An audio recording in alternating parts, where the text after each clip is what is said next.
All right, welcome back. So last month we dug into some, well, let's be honest, some pretty scary numbers from Link REIT. A lot of you were probably feeling a bit worried. So the big question on everyone's mind is, has it gotten any worse? Let's jump into this month's pulse check and see what's what. Okay, let's just rip the Band-Aid off and start with the number that caused all the chaos. You remember this, right? Negative 6.4%. That was the rental reversion from Link REIT's interim results back on November 20th. I mean, wow. That single number was a massive red flag, and it absolutely sent a shockwave of fear through the market. Which, of course, brings us to the one question that really matters right now. After seeing a figure like that, you have to ask, has the free fall just kept going, or has something started to change? That's what this whole explainer is about. Well, our latest REIT Pulse Check report uncovered something really fascinating, and here it is. The core finding isn't about a continued crash. It's actually about stabilization. And it all boils down to this really important idea the report calls a critical decoupling, basically separating what's already happened from what's coming down the pipe. So here's how you need to think about it. It's all about lagging versus leading indicators. That scary negative 6.4%, that's a lagging indicator. It's like driving by looking only in your rearview mirror. It tells you where you've been. But the leading indicators, things like tenant sales, the cost of debt, that's like looking out the front windshield. And you know what? The view ahead is starting to look a whole lot better. And look, this isn't just our opinion or some kind of gut feeling. The report is crystal clear on this. It says the evidence points decisively towards stabilization. Not maybe, not hopefully, but decisively. It seems like that downward slide has finally started to lose steam. So where's the proof, right? Let's actually dig into the evidence. We're going to look at 3 key data points, what the report calls green shoots, that have totally shifted the story in just the last month or so. Okay, green shoot number 1. This one is maybe the most important of all because it's all about the health of Link's actual tenants. We're talking about the bigger picture here, the entire retail scene in Hong Kong. And boom, check this out, plus 6.9%. That was the year-on-year jump in Hong Kong's retail sales value for October. This was a total surprise. It blew past what anyone was expecting. Now, why does this matter so much?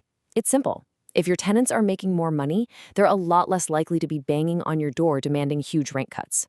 It directly counters that scary reversion number we started with. All right, on to our second green shoot. And this one's all about debt relief. For a while now, the high cost of borrowing has been an absolute killer headwind for Link REIT. But then, this past December, the whole interest rate story started to change. And here's the trigger, minus 25 basis points. On December 18th, the U.S. Fed finally cut rates. And since Hong Kong's monetary policy is tied to the U.S., that sent a wave of relief right across the Pacific. That whole higher for longer narrative that has been absolutely crushing REITs, yeah, you can pretty much say that's officially over. And you can see the impact almost immediately. This isn't some abstract economic theory. This is real. HIBR, the rate that Link's debt is actually based on, started to ease right after the Fed's announcement. You can see it trending down. And let me tell you, every little tick downwards here saves Link REIT millions of dollars in interest payments. It's a huge deal. Okay, our third and final green shoot is about what's happening inside the company and on Wall Street, or, well, its equivalent in Hong Kong. You know, when a company is really in crisis mode, you see signs of panic, right?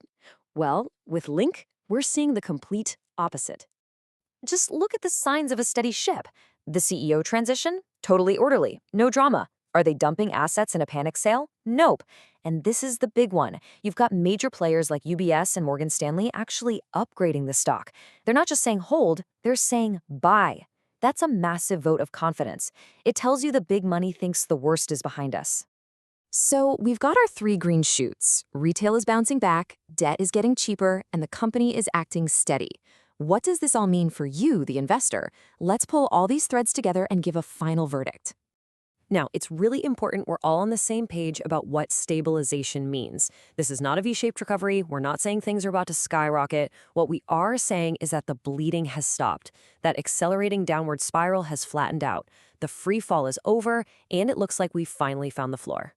And when you look at the valuation from this new floor, it's pretty darn compelling.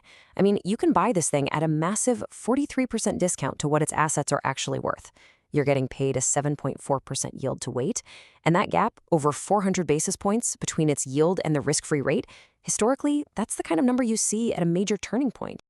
Okay, Let's just lay it all out. Nice and simple. This table really tells the whole story. On one hand, you have the old news, that negative 6.4% reversion. That's the past. On the other hand, you have the news signals driving the story now. Positive retail sales, a Fed rate cut, and those big analyst upgrades. It's a tale of two completely different periods. So you can really see the journey we've been on in just over a month. We started with total fear, right? A potential crisis. Then we saw the pivot, as new data started to tell a different story. And that leads us to the verdict. The fortress is holding firm. The free fall has stopped. And what that means from an investment perspective is a huge shift in thinking, from get me out of here to, okay, let's watch this, maybe even hold on. So, what's the final takeaway?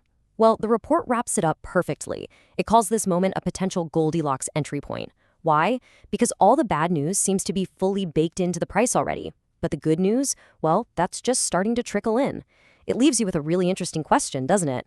Is the rest of the market seeing these green shoots yet?